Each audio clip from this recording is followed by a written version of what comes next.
2024 में इंडिया की total population 144 crore. उनमें से 50% लोग ऐसे हैं जो महीने में 30,000 रुपया कमाते हैं। तो आप सोचेंगे कि इंडिया में 50% लोग मिडिल क्लास है और मैं तो महीने में 50,000 रुपया कमाता हूँ तो डेफिनेटली मैं मिडिल क्लास। एक्चुअली नॉट, आप मिडिल क्लास में नहीं आते। एक रिपोर्ट के मुताबिक इंडिया में सिर्फ 2% लोग रियली मिडिल क्लास है। अगर आप महीने में 50,000 रुपया कमाते हैं फिर भी आप मिडिल क्लास में नहीं आते। इसलिए सबसे पहले जानना पड़ेगा कौन लोअर क्लास है, कौन मिडिल क्लास है और कौन अपर क्लास। हम अपने समाज को इनकम के बेस पे 7 क्लास में डिवाइड करते हैं, 3 नहीं 7 क्लास में डिवाइड करते हैं। Poor class, lower middle class, upper middle class, high income class and lastly very high income class. तो सबसे पहले आता है पुअर क्लास। ये वो बंदे हैं जो महीने में 0 से लेके 12,500 रुपया कमाते हैं। देन आता है लोअर क्लास जिसकी मंथली इनकम 12,500 से लेकर अराउंड 25,000 तक होता है। देन आता है लोअर मिडिल क्लास जिसकी मंथली इनकम 25,000 से लेके 50,000 तक होता है।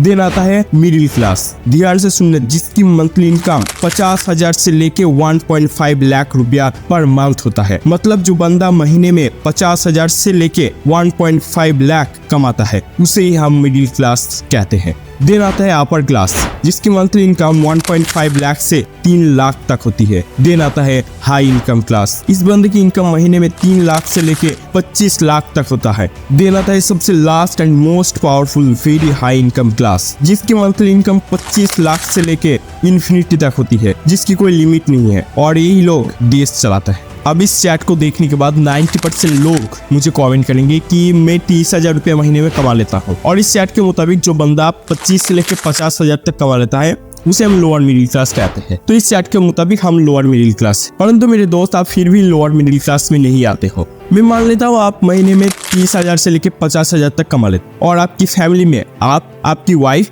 आपका एक छोटा बच्चा और आपकी पेरेंट्स रहता है।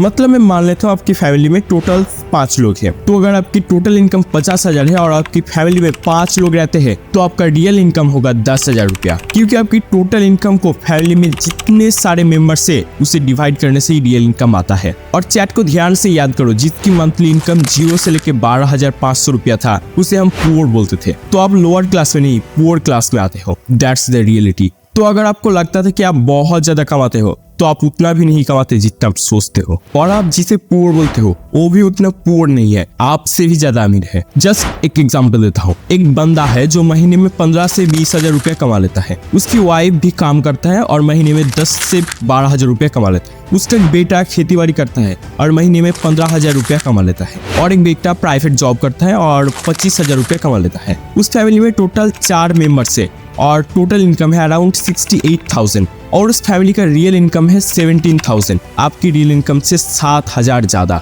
तो कौन ज्यादा अमीर है? यहीं पर निकल आता है असली सच। वो बंदा आपसे ज्यादा अमीर है, उसका सिर्फ 2 रीजन है। पहला, उसकी फैमिली में हर कोई काम करता है और आपकी फैमिली में सिर्फ आप काम करते हो। और दूसरा रीजन है वो खुद को पुअर समझता है और आप खुद को अमीर समझते हो। उसके घर में 30,000 की टीवी नहीं है, उसकी जेब में 70,000 के आईफोन नहीं है, वही नोकिया का 3310 यूज करता है। उसने 10 लाख की गाड़ी नहीं खरीदी परंतु आपने लिया। वो खुद को गरीब समझता है बट रियलिटी में उतना गरीब नहीं है, और आप खुद को अमीर समझते हो बट उतना अमीर नहीं हो आप। इस वीडियो में मैंने 7 ऐसे रीजन बताए हैं जिसके कारण आप महीने में 50,000 रुपए कमा के भी उस बंदे से गरीब हो जो बंदा 15 से 20,000 रुपए कमाता है।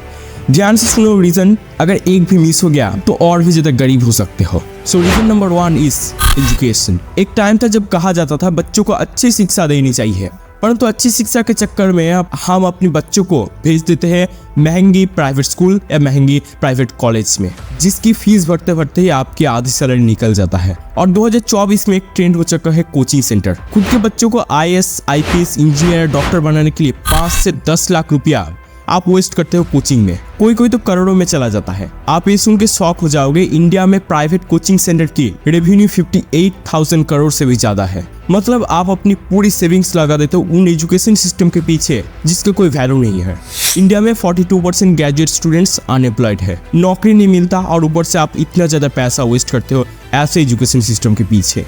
सिर्फ IAS, IPS, इंजीनियर या डॉक्टर नहीं, बहुत सारे फील्ड है। महंगी कोचिंग में लाखों पैसा वेस्ट मत करो। इसका मतलब ये नहीं कि बच्चों को नहीं पढ़ाओ, स्मार्टली पढ़ाओ और स्मार्टली अपने मनी को इन्वेस्ट करो, ना कि वेस्ट। मैं भी कोई प्राइवेट स्कूल से नहीं हूँ, वही सरकारी स्कूल से हूँ। आजकल सरकारी स्कूल भी प्राइवेट स्कूल के जैसा हो चुका है, परंतु आपको स्टेटस मेंटेन करना है क्योंकि आप तो मिडिल क्लास हो। आप आपके बच्चों को अगर सरकारी स्कूल में भेजोगे तो आपकी स्टेटस डाउन हो जाएगा। तो आप रहो आपके ऐसी गधे के जैसा मेंटेलिटी के साथ और लोअर क्लास में ही रहो। देना था reason number 2 is branded cloth. मुझे बताने की जरूरत नहीं, इंडिया में कितने सारे ऐसे लोग हैं जो सिर्फ स्टेटस मेंटेन करने के लिए या पैसे की खुजली की वजह से ब्रांडेड क्लॉथ खरीदते हैं। ऐसे अनेक इंडियंस हैं जिसकी मंथली इनकम 25 से 40 हजार रुपया होता है, परंतु वो लोग भी गुच की बैग यूज करते हैं। ब्रांड है ना, इसलिए इसके पीछे हर कोई पैसा वेस्ट करता है, परंतु इंडियन ब्रांड है, इंडियन क्लॉथ के पीछे कोई इन्वेस्ट नहीं करता। मैं इस टॉपिक पर और कुछ नहीं बताना चाहता हूँ, आप सिर्फ नितिन गडकरी की इस वीडियो को देखो। मैं सबको पूछता हूँ कि आप खादी डेनिम क्यों नहीं यूज करते हो? ये जो अमेरिकन कंपनी है लेवाइस या कुछ तो नाम है उसका, वो हमारा पूरा खादी डेनिम का कपड़ा खरीद रही है और वो उनका ब्रांडिंग होकर हमारे लोग 3000 और 4000 में खरीदते हैं और हमारे यहाँ सिलाई करके वो 500-700 रुपए में मिलेगा, उसको कीमत नहीं मिलती। क्योंकि मार्केटिंग के लिए सोचना होगा तो बहुत अच्छे मैंने बीच में डिजाइनर की। क्या आप दिमाग में कुछ घुसा? मैं हर एक इंडियन टीनेजर्स को लास्ट टाइम बोलना चाहता हूँ, ब्रांड के पीछे मत भागो। जो भी मिलता है अच्छा बुरा जो भी है वही पढ़ो। तुम कोई सेलिब्रिटी नहीं हो कि ब्रांडेड क्लॉथ नहीं पहना तो तुम्हारी इज्जत लूट जाएगा। तुम तुम्हारे औकात में रहो। जेब में है 100 रुपया और खरीदने चले हो 900 की वॉलेट, उससे बहुत ज्यादा बेहतर है 100 की एक सस्ती वॉलेट खरीद के उसमें 900 रुपया रखना। मैं नहीं जानता कितनों ने मेरी इस बात को समझा, परंतु जो मैं बताना चाहता हूँ प्लीज सुनो, नहीं तो आगे जाके बहुत बुरा फंसोगे। तुम्हारी जिंदगी खत्म हो जाएगा इस ब्रांड के पीछे। आता है रीजन नंबर 3 वेडिंग। मुझे ये सोच के दुख होता है, इंडिया एक ऐसा देश है जहाँ पे बाप अपनी पूरी जिंदगी की कमाई सेविंग वेस्ट करता है सिर्फ 3 या 4 दिन में। लाखों पैसा वेस्ट होता है सिर्फ शादी में। कोई तो ऐसा है जो लोन लेके शादी कराता है। इंडिया में कोई नहीं, हर कोई ऐसा है जो लोन लेके शादी कराता है। इंडिया में सिर्फ मिडिल क्लास नहीं, lower class and upper class में भी लाखों पैसा वेस्ट होता है शादी के पीछे। क्यों लाखों पैसा वेस्ट करना? क्या हम 40-50 जन को इन्वाइट करके शादी नहीं कर सकते? शादी से रिलेटेड और एक पॉइंट मैं शेयर करना चाहता हूँ जिससे हर कोई ध्यान नहीं देता, दहेज। सबसे पहले तो आप लाखों पैसा वेस्ट करते हो खुद के बेटे के शादी में, देन उस खर्चे को चुकाने के लिए लड़की के बाप से लाखों पैसा लेते हो दहेज के नाम पे। इस एक्ट को देखो 1961 में रिलीज हुआ था, जहाँ पे क्लियरली बताया गया है दहेज लेना और दहेज देना दोनों ही जुर्म है। इससे आपके 6 माह से 2 साल तक जेल हो सकता है और 10,000 का फाइन भी लग सकता है। ये एक्ट निकला था 1961 में, परंतु 2024 में भी कोई इसे फॉलो नहीं करता। कम से कम इंसानियत तो रखो। देना था रीजन नंबर 4 कार्स। अगर आप कार अफोर्ड नहीं कर सकते फिर भी आप कार लेते हो क्योंकि आपको लगता है आप अमीर हो, परंतु रियलिटी में आप उतना ज्यादा अमीर नहीं हो। इस रिपोर्ट को देखो जहाँ पे बताया गया है 2023 में सिर्फ 1 साल में 41 लाख कार सेल हुआ था। सिर्फ कार नहीं, कार खरीदने के बाद उसे मेंटेनेंस करने का खर्चा भी होता है और पेट्रोल का खर्चा तो है ही। इस चार्ट को देखो 2023 में पेट्रोल का प्राइस कुछ 33 रुपया था और 2023 में उसी पेट्रोल का प्राइस 96 रुपया। इतना ज्यादा प्राइस का डिफरेंस, परंतु आपकी सैलरी में इतना इंक्रीज नहीं हुआ है। अगर आप कार अफोर्ड नहीं कर सकते तो प्लीज मत लो। इंडिया में क्या होता है कि अगर आपकी पड़ोसी ने कार लिया तो आपको भी कार लेना पड़ेगा स्टेटस मेंटेन करने के लिए, भले ही आपके जेब में पैसा हो या ना हो। वो पागल है, वो मरना चाहते हैं तो क्या आप भी मरना चाहोगे? कुछ तो दिमाग का इस्तेमाल करो, कुछ तो अकल का इस्तेमाल करो। और ज्यादातर लोग क्या करते हैं कि लोन लेके कार लेता है और सैलरी का एक बड़ा हिस्सा चला जाता है लोन को चुकाने के लिए। देना था रीजन नंबर 5 ऑनलाइन शॉपिंग। इस रिपोर्ट को देखो जहाँ पे क्लियरली बताया गया है फ्लिपकार्ट ने BBD पर 15 मिलियन से भी ज़्यादा यूनिट सेल किया है और 3000 करोड़ से भी ज़्यादा रेवेन्यू जनरेट किया है। हम इंडियन सबसे ज़्यादा जिस चीज़ पे मनी वेस्ट करते हैं वो है ऑनलाइन शॉपिंग। जिस चीज़ की ज़रूरत नहीं है सेल के चक्कर में हम वही खरीदते हैं। 2023 में आईफोन 50,000 रुपये में मिल रहा था। हर कोई इस चक्कर में इसे खरीदा कि मैंने 10,000 की बचत किया, परंतु आपने 10,000 की बचत नहीं, उल्टा 50,000 रुपये गवाया। थोड़ी सी कैलकुलेशन करो, सेल के चक्कर में मत फंसो। जिस चीज़ की ज़रूरत है सिर्फ वही खरीदो और जिस चीज़ की ज़रूरत नहीं है उसे मत लो। आईफोन एक लग्जरी ब्रांड है, हर कोई इसे अफोर्ड नहीं कर सकता और इस सेल के चक्कर में हम अंधा पैसा वेस्ट करते हैं। फ्लिपकार्ट के BBD सेल या अमेजोन का प्राइम डे सेल, ये सब सिर्फ आपके पैसे को लूटने का फंडा है, जहाँ पे आपकी प्रॉफिट हो या ना हो कंपनी का जरूर होता है। देन आता है reason number 6 online food. Indian जैसे ऑनलाइन शॉपिंग में अंधा पैसा वेस्ट करता है, ऐसे ही ऑनलाइन फूड में अंधा पैसा वेस्ट करता है। और आप मानोगे नहीं, ऑनलाइन फूड ऑफलाइन फूड से 30 से 40% ज्यादा महंगा है। जस्ट इस रिपोर्ट को देखो, सिर्फ एक कंपनी स्विगी ने 2022 में 57 बिलियन रुपये रेवेन्यू जनरेट किया है। और सबसे खतरनाक चीज है, ये फूड हमारे हेल्थ के लिए भी अच्छा नहीं है। सबसे पहले ऑनलाइन फूड तो बहुत ही ज्यादा महंगा है, दूसरा हमारे हेल्थ के लिए अच्छा नहीं है। मतलब जितना हो सके घर का खाना खाने की कोशिश करो एंड ऑनलाइन फूड को अवॉइड करने की कोशिश करो। घर का खाना महंगा भी नहीं है और हेल्थ भी है। देखता है सबसे इंटरेस्टिंग रीजन, मैं दावे के साथ कह सकता हूँ 90% लोग इसके बारे में नहीं जानते। So reason number 7 and last, credit card trap. अगर आपको कंपाउंड इंटरेस्ट के बारे में मालूम है तभी आप इस ट्रैप के बारे में समझ पाओगे।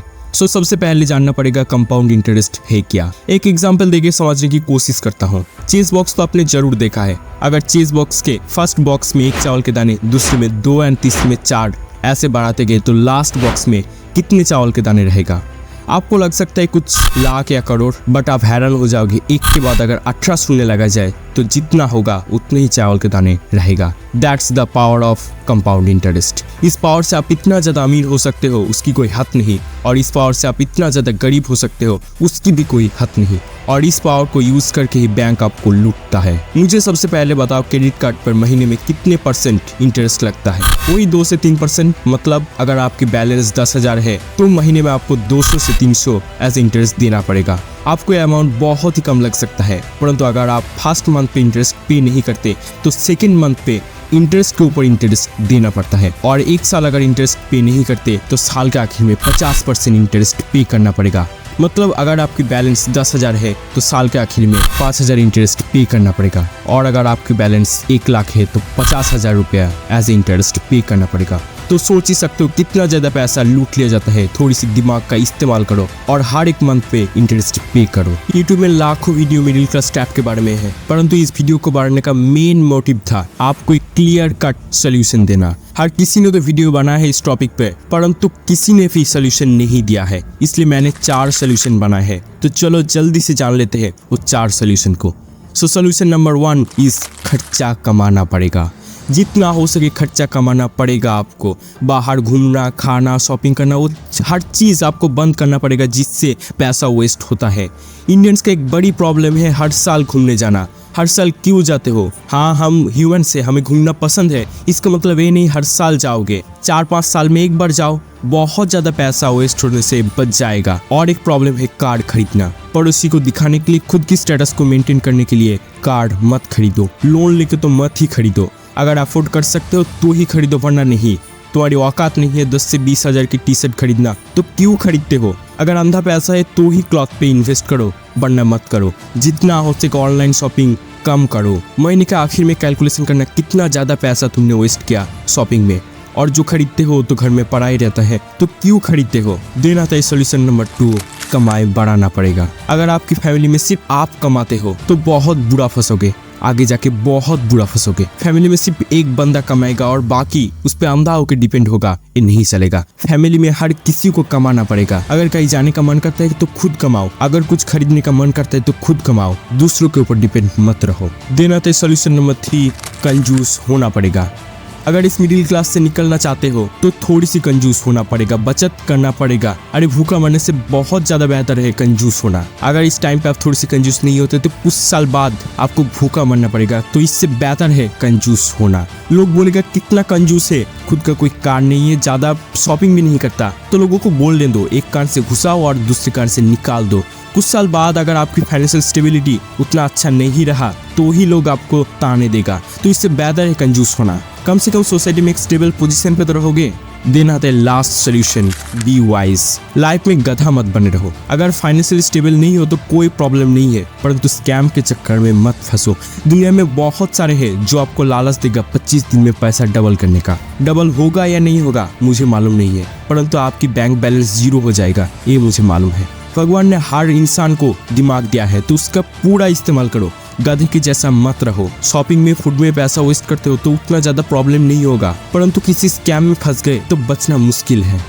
आशा करता हूँ मैंने वीडियो में जो कहा है आपने ध्यान से सुना है। अगर नहीं तो फिर से सुनो इस वीडियो को, क्योंकि पैसा एक वेपन है, जितना ज़्यादा उतना अच्छा। सो ध्यान से यूज करना इस पावरफुल वेपन को एंड धीरे धीरे ग्रो करने की कोशिश करना। चलो मिलते हैं और एक सेशन में, तब तक बी हेल्दी बी वेल्दी।